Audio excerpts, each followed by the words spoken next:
Gary Talijan, retired Lieutenant, New Jersey State Police. And I'm Bob Gaugler, retired Captain, New Jersey State Police. And Gary and I are the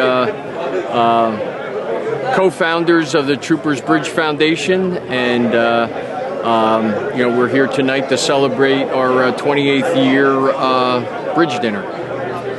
I started coming in 1997. I was the senior man on Stan Rusnick's squad when we lost Scott. And on that day, following those events, my younger brother Blair Talijan and Vic Ortolano came across the bridge to the Hope Station where I was working. And at that point, they said, we'd like to do something for Scott's widow, Maureen. So what could we do at that point? And that was kind of the beginning development stages of the bridge dinner, and our first dinner was in 97. And from that point moving forward, Bobby and his family were a recipient.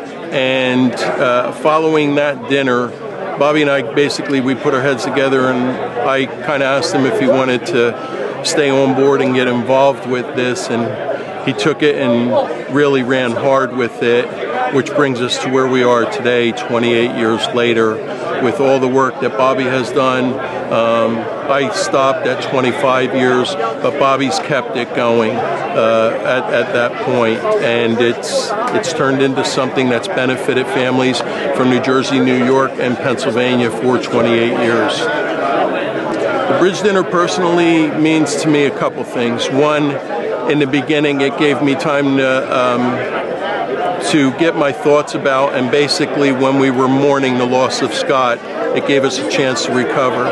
Number two,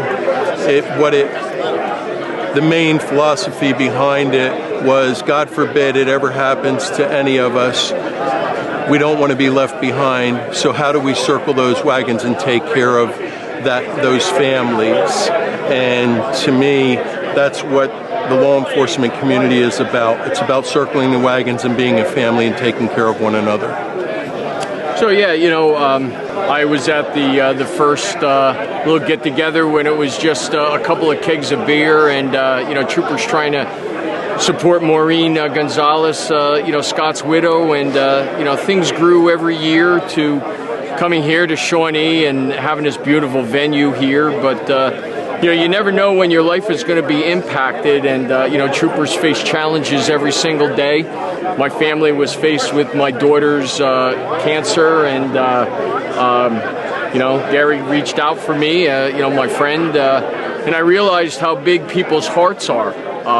You don't always realize it until you're struck in the face, with something that changes your perspective in life. And Gary and I, like my friend said here, we came together and put our heads together because we didn't want this to die. And after a number of years, people start to forget what our words mean. Least we forget, which is our mission statement. And here we are. Now we're a foundation. We're a charitable organization bringing 3 state police agencies together, to unite as one family. So it doesn't get any better than this.